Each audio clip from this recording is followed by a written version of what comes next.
بسم اللہ الرحمن الرحیم۔ سامعین کرام، آپ سن رہے ہیں داستان امیر حمزہ کی جلد نمبر 10 اور یہ اس سلسلے کی قسط نمبر 56 ہے۔ مجھے امید ہے آپ کو میری یہ کاوش پسند آ رہی ہوگی۔ آپ نے اگر ابھی تک میرا چینل کہانی گھر سبسکرائب نہیں کیا تو ابھی میرے چینل کو سبسکرائب کر کے بیل نوٹیفیکیشن آن کر دیجئے تاکہ آنے والی ہر نئی کہانی کی اطلاع بر وقت آپ تک پہنچ سکے۔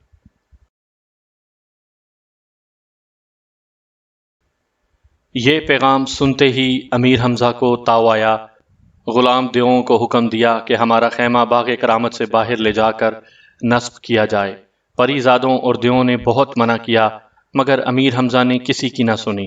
آخر مجبور ہو کر پری زادوں نے حمزہ کا خیمہ باغ سے باہر لگا دیا۔ رات کے وقت ارجل جادو کے جادوگروں نے طبلِ جنگ بجایا۔ صبح کو امیر حمزہ میدان میں آئے۔ ارجل جادو مقابلے پر آیا۔ اس نے حمزہ پر جادو کے کئی تیر چلائے مگر تاج کی برکت سے سب کے سب خالی گئے۔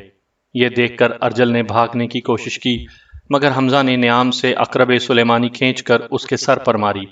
ارجل دو ٹکڑے ہو کر گرا۔ اس کے شاگرد چاروں طرف سے امیر حمزہ پر ٹوٹ پڑے مگر انہوں نے ایک ہاتھ میں چار چار کو جہنم رسید کیا۔ آخر وہ وہاں سے بھاگے اور ارجل جادو کی لاش لے جا کر انتشار شاہ کے سامنے رکھ دی۔ اسے بے حد صدمہ ہوا۔ تزویر جادوگر کی طرف منہ کر کے کہنے لگا، اے بے وقوف، تو نے حمزہ سے تختی تو چھین لی مگر تاج پر قبضہ نہ کیا۔ اسی تاج کی وجہ سے وہ کسی کے قابو میں نہیں آتا اور اس پر کوئی جادو اثر نہیں کرتا۔ تزویر نے شرمندہ ہو کر گردن جھکا لی اور کچھ جواب نہ دیا۔ ارجل کا بھائی مرجل جادو اس وقت دربار میں موجود تھا اور اپنے بھائی کے مارے جانے پر اس کی آنکھوں میں خون اتر آیا تھا۔ وہ اپنی جگہ سے اٹھا اور کہنے لگا، جہاں پناہ، میں اپنے بھائی کے خون کا بدلہ حمزہ سے لینے جاتا ہوں۔ یہ کہہ کر وہ اپنے مکان پر آیا، بہت سے سور منگوا کر کاٹ ڈالے۔ ان کے خون سے ایک حوض بھر گیا۔ پھر اس نے ایک طلسم پڑھا اور خون کے اس حوض میں کود گیا۔ تھوڑی دیر بعد باہر آیا تو سارا جسم تانبے کی مانند سخت اور سرخ ہو چکا تھا۔ اس نے اپنے کئی شاگردوں کو بھی خون کے اس حوض میں غسل دے کر تانبے کا بنایا اور ساتھ لے کر باغ کرامت پر آیا۔ انتشار بادشاہ کی ایک بیٹی تھی جس کا نام شہزادی فتانہ گوہر تھا۔ اپنے باپ کے برعکس شہزادی فتانہ نہایت رحم دل اور نیک لڑکی تھی۔ اس نے امیر حمزہ کی بہادری اور شجاعت کے بہت قصے سنے تھے اور انہیں دیکھنے کی خواہش مند تھی۔ جب اسے پتہ چلا کہ امیر حمزہ اس طلسم کو فتح کرنے کے لیے آئے ہیں تو بہت خوش ہوئی اور اس نے اپنے باپ سے کہا کہ امیر حمزہ کو کوئی نقصان نہ پہنچائے۔ یہ سن کر انتشار شاہ ناراض ہوا اور شہزادی کو ایک ویران قلعے میں قید کر دیا۔ ایک دن شہزادی کو پتہ چلا کہ انتشار شاہ نے تزویر جادوگر کے ذریعے امیر حمزہ سے مقدس تختی چھین کر زمین کے 7ویں طبقے میں دفن کروا دی ہے۔ اسے اس خبر سے بے حد رنج ہوا۔ کھانا پینا چھوڑ دیا۔ کئی دن گزر گئے۔ 7ویں روز شہزادی کی بوڑھی انا وہاں آئی۔ تب شہزادی نے اسے الگ لے جا کر کہا، اماں، غضب ہو گیا۔ امیر حمزہ سے مقدس تختی چھن گئی ہے اور ابا جان نے زمین کے سب سے نچلے حصے میں دفن کر دی ہے۔ اب تمام جادوگر مل کر امیر حمزہ پر حملہ کرنا چاہتے ہیں۔ تم بھی بہت بڑی جادوگر ہو، کسی طرح حمزہ کو بچاؤ اور وہ تختی زمین سے نکال کر اس تک پہنچا دو۔ بڑھیا نے دانتوں تلے انگلی دبائی اور کہنے لگی، اے بیٹی، یہ کیا کہتی ہے؟ ہوش کی دوا کر، کسی نے سن لیا تو میری ناک چوٹی کٹوا دی جائے گی۔ اب اس تختی کا دوبارہ ملنا محال ہے۔ جب تک تیرا باپ قتل نہ ہوگا اس وقت تک تختی کسی کے ہاتھ نہ آئے گی۔ ہاں، میں نے ایک تلوار بنائی ہے، اگر وہ مرجل جادو پر پڑے تو یوں کٹ جائے جیسے ہیرے کی کنی سے شیشہ کٹ جاتا ہے۔ شہزادی فتانہ نے بڑھیا کے گلے میں محبت سے باہیں ڈال کر کہا، پیاری اماں، یہ تلوار ہی امیر حمزہ کو دے آؤ، اگر وہ زندہ رہیں گے تو تختی ملنے کی توقع تو رہے گی۔ بڑھیا نے پھر کانوں کو ہاتھ لگایا اور بولی، معلوم ہوتا ہے تم اپنی ضد سے باز نہ ہوگی اور میرا چونڈا منڈوا کر رہو گی۔ ارے بے وقوف، قدم قدم پر بادشاہ کے جاسوس لگے ہوئے ہیں، ایک ایک لمحے کی خبر ہر دم بادشاہ تک پہنچتی ہے، میں تلوار حمزہ کو کیسے پہنچاؤں گی؟ شہزادی نہایت مایوس ہوئی اور اس کی آنکھوں سے ٹپ ٹپ آنسو گرنے لگے۔ آخر شہزادی کی ایک رازدار کنیز گوہر جادو ہاتھ باندھ کر سامنے آئی اور کہنے لگی، اے ملکہ عالم، اگر مجھے حکم ہو تو یہ تلوار امیر حمزہ تک پہنچا دوں۔ شہزادی نے خوش ہو کر اجازت دی۔ بڑھیا نے وہ تلوار لا کر گوہر جادو کے حوالے کی اور وہ تلوار لے کر باغ کرامت کی طرف چلی۔ ادھر مرجل جادو نے طبلِ جنگ بجوا دیا تھا۔ امیر حمزہ بھی اپنی بارگاہ سے نکلے اور نکارہ بجوایا۔ تب مرجل کیل کانٹے سے لیس ہو کر حمزہ کے مقابلے میں آیا اور اپنے تیروں پر منتر پڑھ کر امیر حمزہ پر چلائے، مگر ان پر کوئی اثر نہ ہوا اور تمام تیر آپ ہی آپ ٹوٹ کر گر پڑے۔ یہ دیکھ کر مرجل جادو نے تلوار سونت لی اور حمزہ کی طرف لپکا۔ انہوں نے بھی اپنی تلوار کھینچی اور جنگ شروع ہوئی۔ مرجل کے کئی وار روک کر امیر حمزہ نے ایسا وار کیا کہ تلوار مرجل کی کھوپڑی پر پڑی مگر اچٹ گئی اور ایسی آواز آئی جیسے لوہے پر ضرب پڑی ہے۔ یہ دیکھ کر امیر حمزہ حیران ہوئے۔ پھر سنبھل کر انہوں نے کئی وار کیے لیکن بے سود، ہر مرتبہ تلوار اچٹ جاتی۔ ایسا معلوم ہوتا تھا کہ مرجل جادو کا جسم لوہے کا بنا ہوا ہے اور اس پر تلوار ہرگز اثر نہ کرے گی۔ امیر حمزہ نے اپنے دل میں کہا کہ اب کیا کروں، اس جادو سے کہاں تک لڑوں گا؟ جوں ہی میرے بازو شل ہوں گے یہ موذی مجھے کاٹ کر ڈال دے گا۔ یا الہی تو ہی مدد کرنے والا ہے۔ مرجل نے جب امیر حمزہ کو سست دیکھا تو بڑھ بڑھ کر حملے کرنے لگا۔ امیر وار بچاتے گئے۔ ناگا ایک ہاتھ نمودار ہوا، اس ہاتھ میں ایک تلوار تھی۔ وہ پر اسرار ہاتھ امیر حمزہ کی طرف بڑھا، انہوں نے بائیں ہاتھ سے وہ تلوار پکڑ لی۔ اتنے میں مرجل آگے آیا، امیر حمزہ نے بائیں ہاتھ کی تلوار سے وار کیا، اس کے دو ٹکڑے ہو گئے اور اندھیرا چھا جانے کے بعد آواز آئی، میرا نام مرجل جادو تھا، آج 10,000 برس بعد حمزہ کے ہاتھوں مارا گیا۔ مرجل کے مرتے ہی اس کے تمام شاگرد بھی خود بخود فنا ہو گئے۔ امیر حمزہ نے وہ پر اسرار تلوار اپنے پاس رکھی اور دل میں کہا کہ یہ ضرور کسی دوست نے مدد کی ہے۔ پری زادوں نے زرلفتی بارگاہ قائم کی اور امیر حمزہ نے اس میں آرام کیا۔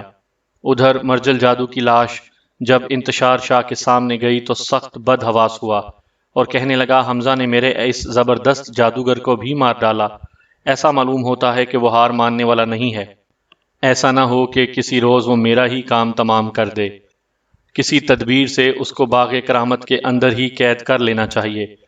یہ سن کر دو جادوگر سر جھکا کر سامنے آئے اور کہنے لگے، عالی جا، یہ ہمارا ذمہ ہے کہ حمزہ باغ کرامت میں سے نکلنے نہ پائے اور وہیں قید رہے۔ یہ دونوں جادوگر بھی سگے بھائی تھے، ایک کا نام خونخوار جادو اور دوسرے کا خون ریز جادو تھا۔ یہ دونوں دربار سے نکل کر اپنے مکان پر آئے۔ 8 روز تک چلہ کھینچنے کے بعد باغ کرامت کے نزدیک پہنچے اور ایسا منتر پڑھا کہ ایک عظیم قلعہ باغ کے چاروں طرف خود بخود بن گیا اور اس قلعے کی دیواریں اتنی اونچی ہو گئیں کہ آسمان کو چھونے لگیں۔ دیووں اور پری زادوں نے فوراً امیر حمزہ کو خبر کی کہ وہ بارگاہ سے نکلے اور دیکھے کہ باغ کے چاروں طرف نہایت اونچی دیواریں کھڑی ہیں جنہیں ہٹانا یا پار کرنا ممکن نہیں ہے۔ کہتے ہیں امیر حمزہ مدت تک اسی باغ میں قید رہے، رہائی کی سینکڑوں کوششیں کی مگر بیکار۔ آخر تنگ آ کر رونے لگے اور روتے روتے ہی نیند آ گئی۔ خواب میں ایک بزرگ کو دیکھا جو فرماتے تھے، اے حمزہ، تو نے تختی ضائع کر دی، اب کیوں کر اس طلسم کو توڑے گا؟ امیر حمزہ نے ان بزرگ کے ہاتھ چومے اور کہا، حضرت مجھ سے خطا ہوئی مگر اب یہ وقت بڑا سخت ہے، آپ ہی کرم فرمائیے۔ تب ان بزرگ نے ایک خنجر آبدار عنایت کیا اور کہا، اس تختی کا کام یہ خنجر دے گا، اسے حفاظت سے رکھنا۔ یہ کہہ کر وہ غائب ہو گئے۔ امیر حمزہ کی آنکھ کھلی تو دیکھا کہ ایک خنجر سرہانے رکھا ہے۔ انہوں نے یہ خواب پری زادوں سے بیان کیا، سب بہت خوش ہوئے اور مبارکباد دینے لگے۔ امیر حمزہ نے خنجر کو بوسہ دیا اور اس کے پھل کو غور سے دیکھا۔ اس پر لکھا تھا، اے حمزہ، اس خنجر کی نوک سے قلعے کی شمالی دیوار کو کھودنا شروع کر، خدا نے چاہا تو تجھے باہر جانے کا راستہ مل جائے گا۔ امیر حمزہ نے ایسا ہی کیا۔ وہ قلعے کی شمالی دیوار کو کھودنے لگے۔ تھوڑی دیر میں اتنا راستہ بن گیا تھا کہ ایک آدمی اس میں سے آسانی سے گزر سکتا تھا۔ قلعے سے باہر نکلے تو ایک بڑی خندق نظر آئی جو لبالب خون سے بھری ہوئی تھی۔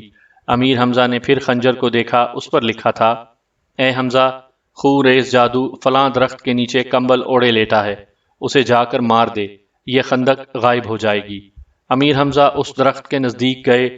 خون ریز جادوگر نے قدموں کی آہٹ پا کر آنکھ کھولی، دیکھا کہ حمزہ سر پر آ گئے ہیں۔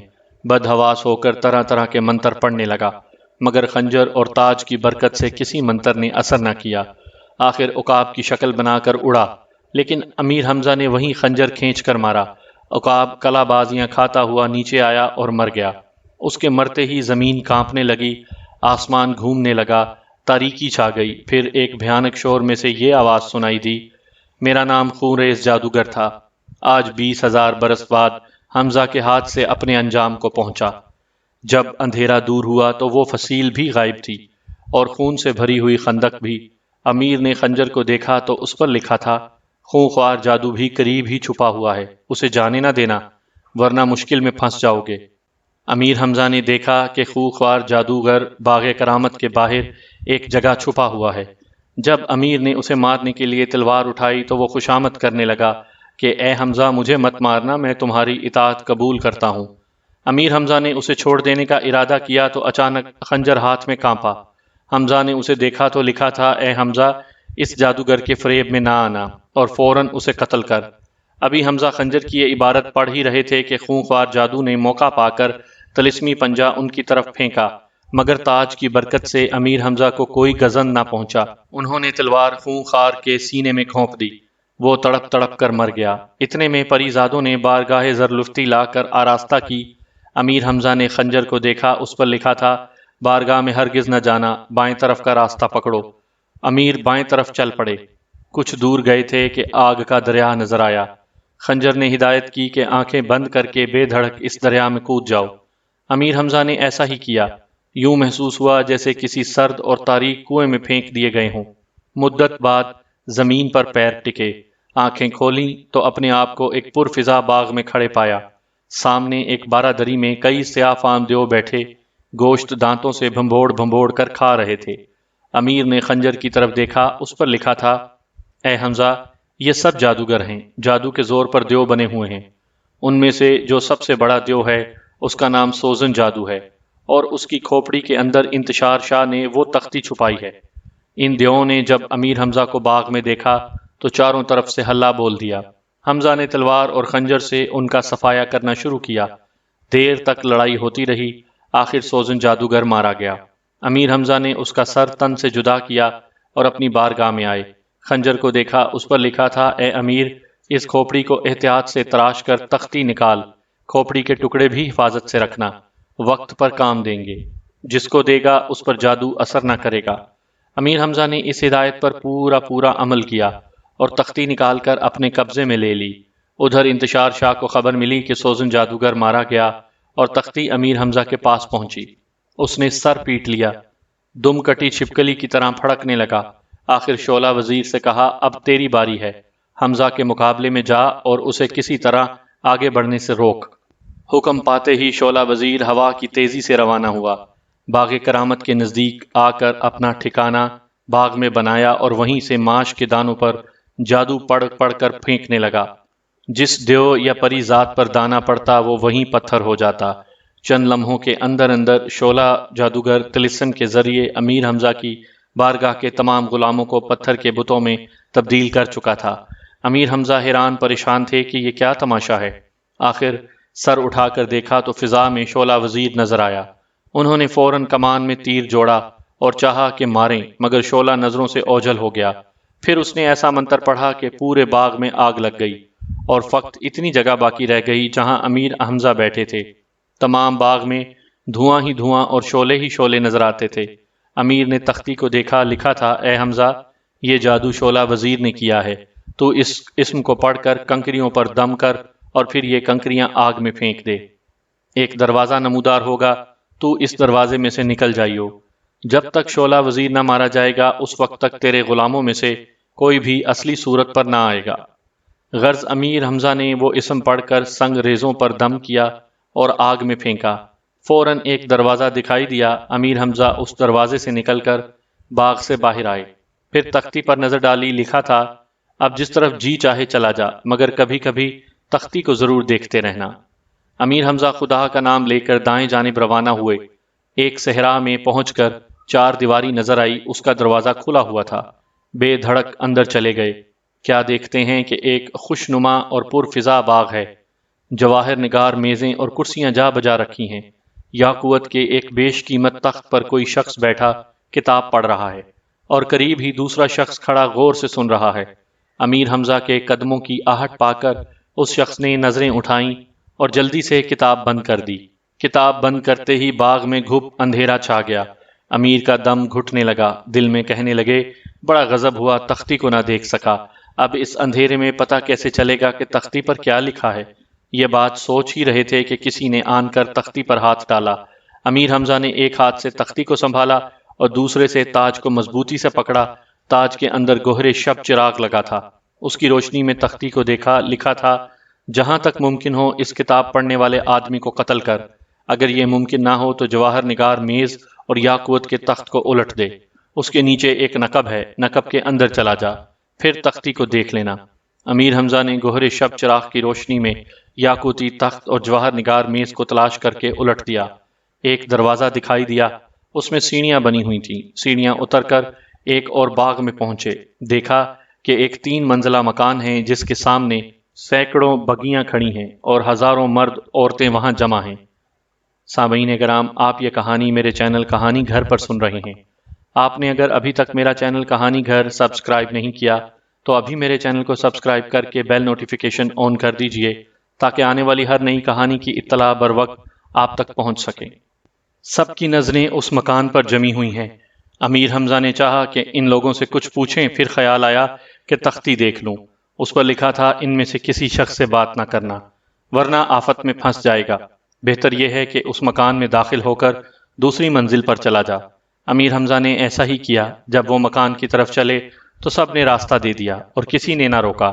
وہ دوسری منزل پر آئے، دیکھا کہ بڑی تیاریاں ہیں، سینکڑوں صندوق برابر برابر رکھے ہیں، قریب ہی سونے کا ایک گھڑیال اور ایک موگری رکھی ہے۔ یکا یک ایک صندوق کا ڈھکنا آپ ہی آپ کھل گیا اور اس میں سے سرخ رنگ کا ایک خوبصورت پرندہ باہر آیا۔ 3 مرتبہ افسوس، صد افسوس کہہ کر پکارا۔ اس عجیب پرندے کی آواز پر گھڑیال بھی 3 مرتبہ بجا، پھر وہ پرندہ واپس صندوق میں چلا گیا اور ڈھکنا بند ہو گیا۔ امیر حمزہ حیران ہوئے اور دل میں کہا شاید یہ سب لوگ اسی پرندے اور گھڑیال کا تماشا دیکھنے جمع ہوئے ہیں۔ اسی سوچ میں 1 گھنٹہ گزر گیا۔ وہ پرندہ پھر نکلا، اسی طرح بولا، جواب میں گھڑیال بھی بجا، پھر پرندہ صندوق میں چلا گیا۔ اب امیر حمزہ نے اپنی تختی پر نگاہ ڈالی، لکھا تھا اے حمزہ کس سوچ میں کھڑا ہے؟ اگر یہ پرندہ 3 مرتبہ آواز لگا کر صندوق میں چلا گیا تو کام بہت دشوار ہو جائے گا۔ تجھے چاہیے کہ جوں ہی یہ تیسری مرتبہ صندوق سے باہر نکلے کمان میں تیر جوڑ کر مار۔ 1 گھنٹہ گزرنے کے بعد وہ پرندہ پھر باہر آیا۔ امیر حمزہ نے اسی وقت تیر مارا، تیر اس کی گردن میں لگا اور پار نکل گیا۔ چشمے زدن میں وہ باغ اور مکان غائب ہو گیا۔ دیکھا کہ ایک بیابان ہے، ہو کا عالم ہے، آدمی نہ آدمی زاد۔ امیر حمزہ ایک طرف چلے، راستے میں ایک فقیر ملا۔ حمزہ نے اسے سلام کیا۔ فقیر نے سلام کا جواب دے کر کہا آؤ بیٹا حمزہ، میں تمہارا ہی انتظار کر رہا تھا، قریب آن کر بیٹھو تاکہ تمہیں کچھ نصیحت کروں۔ امیر نے جب اس کی شکل غور سے دیکھی تو معلوم ہوا کہ یہ وہی شخص ہے جو یاقوتی تخت پر بیٹھا کتاب پڑھ رہا تھا۔ تب انہوں نے گرج کر کہا او ملعون، میں تجھے خوب پہچانتا ہوں، تو وہی ہے جو باغ میں بیٹھا کتاب پڑھتا تھا، اب میرے ہاتھ سے بچ کر کہاں جائے گا؟ فقیر نے باز بن کر اڑنے کی کوشش کی مگر امیر حمزہ کی تلوار نے اس کا کام تمام کیا۔ اس کے بعد وہ آگے بڑھے، کچھ فاصلہ طے کرنے کے بعد ایک نخلستان میں سے گزر ہوا۔ کیا دیکھتے ہیں کہ نورانی صورت کے ایک بزرگ بیٹھے تسبیح پڑھ رہے ہیں۔ امیر حمزہ نے قریب جا کر سلام کیا، ان بزرگ نے کچھ جواب نہ دیا اور آنکھیں بند کیے تسبیح پڑھتے رہے۔ آخر امیر نے خیال کیا کہ یہ کوئی بہت بڑے بزرگ ہیں، خدا کی یاد میں اتنے غرق ہیں کہ میرے آنے اور سلام کرنے کی خبر بھی نہ ہوئی۔ یکا یک تختی پر نظر پڑی، لکھا تھا اے حمزہ ان بزرگ کی نورانی صورت پر نہ جانا، یہ دراصل تزویر جادو ہے، اس نے مکاری سے تیری یہ تختی چھینی تھی، فوراً اس کو جہنم رسید کر، اگر اس کا ہاتھ تسبیح کے آخری دانے تک پہنچ گیا تو تیرا کام تمام ہے۔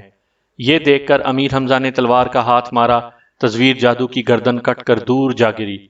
ایک زبردست غل مچا، پھر تاریکی میں سے آواز آئی میرا نام تزویر جادوگر تھا، آج 50,000 برس بعد حمزہ کے ہاتھوں ہلاک ہوا۔ جب روشنی ہوئی تو دیکھا کہ آگے آگے ایک جوان اور اس کے پیچھے کئی آدمی چلے آتے ہیں۔ جوان نے قریب آ کر امیر حمزہ کو سلام کیا اور کہنے لگا خدا اس شخص کا بھلا کرے جس نے تزویر جادو کو ہلاک کر کے اس کی قید سے رہائی دلائی۔ آپ کون ہیں؟ کہاں سے آئے ہیں؟ میرا نام حمزہ ہے اور میں نے تزویر جادوگر کو مارا ہے۔ مرتاد شاہ نے مجھ سے کہا تھا کہ اس طلسم کو فتح کروں۔ میں اپنا وعدہ پورا کرنے کے لیے یہاں آیا ہوں۔ یہ سنتے ہی وہ جوان دوڑ کر امیر حمزہ کے قدموں میں گرا اور کہنے لگا، میں ہی مرتاد شاہ کا بیٹا ہوں، ملک زادہ میرا نام ہے۔ امیر حمزہ نے اسے گلے سے لگایا اور تسلی دی کہ گھبراؤ مت، ابھی اس طلسم کے کئی مرحلے باقی ہیں، خدا نے چاہا تو عنقریب انہیں بھی فتح کروں گا، پھر تمہیں مرتاد شاہ کے پاس لے چلوں گا۔ پھر انہوں نے اس جوان کے ساتھیوں کے بارے میں پوچھا کہ یہ کون لوگ ہیں؟ ملک زادہ نے بتایا کہ یہ سب وہ بدنصیب ہیں جو مجھے ڈھونڈنے کے لیے اس طلسم میں داخل ہوئے اور تزویر جادوگر کے ہتھے چڑھ کر قید ہوئے۔ امیر نے ان سب کو وہیں نخلستان میں رہنے کی ہدایت کی اور خود آگے بڑھے۔ رات بھر سفر کرنے کے بعد ایک پہاڑ کے سامنے پہنچے، اس کی چوٹی آسمان کو چھو رہی تھی۔ تختی کے ذریعے ہدایت ملی کہ اس پہاڑ پر چڑھ جا۔ امیر حمزہ پہاڑ پر چڑھنے لگے۔ جب چوٹی پر پہنچے تو کیا دیکھا کہ ایک شخص زنجیروں میں جکڑا ہوا ہے، بدن پر جا بجا زخم ہیں جن سے خون رس رہا ہے، چہرے پر مردنی سی چھائی ہے اور آنکھیں اندر کو دھنسی ہوئی ہیں۔ امیر حمزہ کو دیکھتے ہی اس نے پکار کر کہا، اے حمزہ، خدا کے واسطے مجھے رہا کرواؤ، میں مدت سے اس طلسم میں پھنسا ہوا ہوں۔ امیر حمزہ نے چاہا کہ تختی دیکھ کر ہدایت لیں، مگر اس شخص نے پھر دردناک لہجے میں فریاد کی۔ امیر حمزہ نے تختی نہ دیکھی اور جلدی سے اس کی زنجیریں کاٹ کر آزاد کر دیا۔ آزاد ہوتے ہی وہ شخص زور سے ہنسا اور کہنے لگا، اے حمزہ خبردار ہو جا، میرا نام فتنس جادو ہے۔ یہ کہتے ہی اس نے تلوار سے حملہ کیا۔ امیر حمزہ نے اس کا وار روکا اور اقرب سلیمانی کا ایک ہاتھ مارا۔ فتنس جادوگر کے دو ٹکڑے ہو گئے، لیکن دیکھتے ہی دیکھتے یہ دونوں ٹکڑے لوٹ پوٹ کر دو فتنس بن گئے۔ امیر حمزہ نے ان دونوں کو قتل کیا، پھر دو کے چار ہو گئے۔ غرض اسی طرح ہزاروں پر نوبت پہنچی۔ اب تو حمزہ سخت پریشان ہوئے کہ یہ کیا مصیبت ہے۔ تلوار چلاتے چلاتے ان کے بازو شل ہو گئے، مگر دشمنوں کی تعداد گھٹنے کے بجائے برابر بڑھتی ہی جاتی تھی۔ آخر انہوں نے تختی کی طرف دیکھا، لکھا تھا، اے حمزہ، اگر تو اس فتنس جادو کی زنجیریں کاٹنے سے پہلے تختی کو دیکھ لیتا تو یہ مصیبت نہ اٹھانی پڑتی۔ یہ سب فتنس جادو کے غلام ہیں، جہاں تک قتل کرے گا دگنے تگنے چگنے ہوتے چلے جائیں گے۔ فتنس جادو اس وقت ابر میں پوشیدہ ہے اور وہیں سے جادو کر رہا ہے، تو اس تختی کو اونچا کر اور پھر تماشا دیکھ۔ امیر حمزہ نے ایسا ہی کیا۔ جو ہی تختی اونچی کی، آسمان پر چھائی ہوئی کالی گھٹا دور ہو گئی اور سورج کی روشنی میں فتنس جادو کا تخت نظر آیا۔ امیر حمزہ نے اسی وقت تیر مارا اور وہ زمین پر گر کر فنا ہو گیا۔ اس کے مرتے ہی دوسرے تمام فتنس خود بخود غائب ہو گئے۔ پھر کالی آندھی آئی اور اس میں سے یہ آواز بلند ہوئی، میرا نام فتنس جادوگر تھا، آج 25,000 سال بعد مارا گیا۔ امیر حمزہ نے ایک دن اور ایک رات اس پہاڑ پر بسر کی۔ اگلے روز وہاں سے چلے اور ایسے علاقے میں آئے جہاں جھلسا دینے والی گرم ہوا چل رہی تھی۔ امیر جوں جوں آگے بڑھتے گئے، فضا میں گرمی بڑھتی چلی گئی۔ امیر حمزہ کی ذرا آگ کی مانند جلنے لگی۔ وہ بہت گھبرائے۔ تختی کو دیکھا، اس میں لکھا تھا، اے حمزہ ڈر نہیں، آگے آ جا۔ امیر حمزہ آگے بڑھے۔ کچھ فاصلے پر ایک درخت نظر آیا جو جڑ سے لے کر پھنگی تک آگ کا بنا ہوا تھا اور اس میں سے جگنوؤں کی مانند شرارے اور پتنگے پھوٹ رہے تھے۔ تختی پر لکھا تھا، اے حمزہ، یہ آگ کا درخت نہیں، شعلہ جادوگر ہے، اسی نے تیرے غلاموں کو پتھر کا بنا دیا ہے، اور یہ تیری تلوار سے نہیں مرے گا۔ جو تلوار اس کے پاس ہے اس کی قضا اسی تلوار سے لکھی ہے۔ تو قریب جا کر یہ تختی اس درخت پر دے مار۔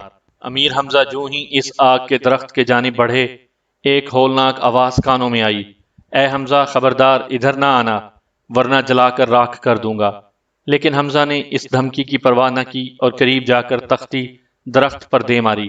تختی کا لگنا تھا کہ نہ وہ آگ رہی نہ وہ شعلے، سب کچھ ختم ہو گیا اور شعلہ جادوگر کھڑا دکھائی دیا۔ اس کے ہاتھ میں دو دھاری تلوار تھی۔ غیظ و غضب سے گالیاں بکتا ہوا امیر حمزہ کی طرف لپکا اور تلوار سے حملہ کیا۔ انہوں نے وار خالی دے کر قبضے پر ہاتھ ڈالا اور جھٹکا مار کر شعلہ کی تلوار چھین لی۔ وہ ملون بھاگا اور تھوڑی دور جا کر منتر پڑھنے لگا، مگر امیر حمزہ نے اس کو زیادہ مہلت نہ دی۔ اس کے پیچھے لپکے اور تلوار کا ایسا ہاتھ دیا کہ وہ تربوز کی پھانک بن گیا۔ اس کے مرتے ہی تاریکی چھا گئی اور ایک آواز آئی، میرا نام شعلہ جادوگر تھا، افسوس صد افسوس، آج 50,000 سال بعد حمزہ کے ہاتھوں اپنے انجام کو پہنچا۔ شعلہ کے مرتے ہی دیو اور پری ذات اپنی اصلی صورتوں پر آ گئے اور فوراً بارگاہ زرلفتی لے کر امیر حمزہ کی خدمت میں حاضر ہوئے۔ سب نے مبارکباد پیش کی اور خوب خوشیاں منائیں۔ امیر نے رات بھر بارگاہ میں آرام فرمایا اور صبح ہوتے ہی 8ویں مرحلے کی فکر میں روانہ ہوئے۔ تھوڑی دور گئے تھے کہ ایک جنگل دکھائی دیا۔ جا بجا تالاب اور نہریں جاری تھیں۔ خوش الحان پرندے نغمے گا رہے تھے اور ٹھنڈی ٹھنڈی ہوا چل رہی تھی۔ کچھ فاصلے پر ایک شخص آگ کے الاؤ کے نزدیک بیٹھا تسلے میں آٹا گوندھ رہا تھا۔ امیر حمزہ نے تختی سے مشورہ لیا، لکھا تھا، یہ اسم پڑھ کر سنگریزوں پر دم کر اور ہر تالاب میں پھینک۔ انہوں نے ایسا ہی کیا۔ کیا دیکھتے ہیں کہ سب تالاب ایک ایک کر کے غائب ہو گئے، مگر ایک تالاب باقی رہ گیا۔ اس کے اندر نہایت بلند مینار بنا ہوا تھا اور جو شخص آٹا گوندتا تھا وہ اس مینار کا محافظ تھا۔ جب اس نے امیر حمزہ کو وہاں کھڑے دیکھا تو گالیاں دیتا ہوا آیا۔ امیر نے جلدی سے تختی پر نگاہ دوڑائی، لکھا تھا، اسے فوراً مار ڈال، ذرا نہ سوچ کہ کون ہے اور کیا کرتا ہے۔ جو ہی وہ قریب آیا، امیر حمزہ کی تلوار اس کے سر پر پڑی اور پلک جھپکتے میں وہ جہنم کی طرف روانہ ہوا۔ تاریکی میں سے آواز آئی، آج 20,000 برس بعد مارا گیا کہ نام میرا بحران جادوگر تھا۔ جب روشنی ہوئی اور بارگاہ زرلفتی نہ آئی تو امیر حمزہ نے تختی کو دیکھا۔ اس میں لکھا تھا کہ تالاب کے داہنی طرف جا، لیکن قدم بہت آہستہ آہستہ رکھنا۔ ایک شخص جس کا رنگ چاندی کی مانند سفید ہے، ایک بغل منہ سے لگائے بیٹھا کتاب پڑھ رہا ہوگا۔ چپکے سے جا کر کتاب اٹھا لینا، وہ اندھا ہو جائے گا، تو اسے فوراً قتل کر دینا۔ اگر سامنے سے جائے گا تو وہ بغل بجا دے گا، جس سے تمام بیابان میں آگ لگ جائے گی اور اس وقت یہ تختی بھی کام نہ دے گی۔ امیر نے جا کر دیکھا تو ہو بہو وہی نقشہ پایا جو تختی میں بتایا گیا تھا۔ چپکے سے جا کر وہ کتاب اٹھا لی۔ وہ شخص ہاتھ بڑھا بڑھا کر ہر طرف ٹٹولنے لگا۔ امیر حمزہ نے تلوار کا ہاتھ مارا، اسی وقت بھٹا سی گردن اڑ گئی۔ آواز آئی، میرا نام ہلاہل جادو تھا، آج 15,000 برس بعد مارا گیا۔ تھوڑی دیر بعد روشنی ہوئی اور بارگاہ آئی۔ امیر اس میں تشریف لے گئے۔ تختی کو دیکھا، لکھا تھا، اے حمزہ، جو مرحلے اس طلسم میں تھے سب تو نے فتح کیے۔ اب تو باغ کرامت میں جا اور راستے میں سے ملک زادہ بن مرتاد شاہ کو بھی لے لے۔ امیر نے ایسا ہی کیا اور سب کو لے کر باغ کرامت میں آ گئے۔ ادھر انتشار شاہ کو پل پل کی خبریں پہنچ رہی تھیں۔ جب شعلہ وزیر کے ہلاک ہونے کی خبر سنی تو گریبان چاک کیا اور دیواروں پر سر مارنے لگا۔ تمام بدن پر ریشہ تاری تھا۔ چیخ چیخ کر کہنے لگا، ہمارے ملازم سب نمک حرام ہیں، انہوں نے غفلت کر کے ہمیں اس حالت کو پہنچایا ہے۔ خیر، اب یا تو ہم اپنی جان دے دیں گے یا امیر حمزہ کو قتل کریں گے۔ اتنے میں ایک جاسوس نے آن کر یہ خبر سنائی کہ شہزادی فتانہ نے قلعے سے نکل کر باغ کرامت میں پناہ لی ہے اور امیر حمزہ نے اس کی حفاظت کا ذمہ لیا ہے۔ اب تو انتشار شاہ کے غم اور غصے کی انتہا نہ رہی۔ اسی وقت اٹھ کھڑا ہوا اور کہنے لگا، کوئی ہے جو اس غدار شہزادی کو پکڑ کر لائے، میں اسے اپنے ہاتھ سے قتل کروں گا تاکہ میرے دل کو ٹھنڈ پہنچے۔ معلوم ہو گیا کہ یہ سارا طلسم اسی نے درہم برہم کرایا ہے۔ ایک جادوگر نے اٹھ کر انتشار کے تخت کو بوسہ دیا اور کہنے لگا، حضور اطمینان رکھیں، میں شہزادی کو گرفتار کر کے لاتا ہوں۔ امیر حمزہ کو تو باغ کرامت میں آرام کرنے دیجئے اور اب ذرا ان کے ساتھیوں کی خبر لیجئے۔ امیر حمزہ یہ وعدہ کر کے گئے تھے کہ 40ویں روز واپس آ جاؤں گا، لیکن جب 41واں دن بھی گزر گیا اور امیر حمزہ کی صورت نظر نہ آئی تو سب پریشان ہوئے۔ آخر علم شاہ نے کباد سے کہا، اے شہریار، میں امیدوار ہوں کہ رخصت ملے تو جا کر امیر حمزہ کی خبر لاؤں۔ کباد نے رخصت کا خلعت عطا کیا اور علم شاہ اسی راہ پر چلا جدھر پہلے بھی بہت سے لوگ طلسم فتح کرنے کے ارادے سے گئے تھے مگر لوٹ کر نہ آئے تھے۔ جب علم شاہ چلا گیا تو عمرو عیار کے دل میں خیال آیا کہ میں کبھی امیر سے جدا نہیں ہوا، افسوس کہ علم شاہ تو امیر حمزہ کی تلاش میں جائے اور میں یہیں بیٹھا مزے اڑاؤں۔ یہ خیال کر کے عمرو نے بھی کباد سے جانے کی اجازت طلب کی اور اسی راہ پر چلا جس راہ پر علم شاہ گیا تھا۔ ادھر علم شاہ کو طلسم میں داخل ہوتے ہی پنجہ اٹھا کر لے گیا۔ یہ پنجہ دراصل میمون جادوگر تھا۔ اس نے علم شاہ کو انتشار کے سامنے حاضر کیا اور کہا، جہاں پناہ یہ امیر حمزہ کا بیٹا علم شاہ ہے، طلسم میں آتے ہوئے گرفتار ہوا ہے۔ انتشار بے حد خوش ہوا اور کہنے لگا، اب حمزہ مجھے کیا ایذا پہنچا سکتا ہے؟ اگر وہ مجھے نقصان پہنچانے کا قصد کرے گا تو میں علم شاہ کو قتل کر دوں گا۔ یہ کہہ کر حکم دیا کہ علم شاہ کو قید خانے میں لے جاؤ اور دن رات نگرانی کرو۔ تھوڑی دیر بعد میمون جادوگر پھر آیا اور آداب بجا لانے کے بعد بولا، جہاں پناہ میں عمرو عیار کو بھی پکڑ کر لایا ہوں۔ انتشار شاہ یہ سن کر خوشی کے مارے ناچنے لگا۔ میمون جادوگر کو بڑی شاباش دی، پھر عمرو کی طرف دیکھ کر کہنے لگا، او عیار، تیری شکایت جمشید اور سامری جادوگر اپنی اپنی کتابوں میں لکھ کر گئے ہیں۔ تو بڑی بلا ہے، اب میں تجھے عذاب میں مبتلا کر کے ماروں گا۔ عمرو نے کچھ جواب نہ دیا اور علم شاہ کو دیکھنے لگا جو برابر ہی میں کھڑا تھا۔ سامعین کرام، آپ سن رہے تھے داستان امیر حمزہ کی جلد نمبر 10 اور یہ اس سلسلے کی قسط نمبر 55 تھی۔ مجھے امید ہے آپ کو میری یہ کاوش پسند آ رہی ہوگی۔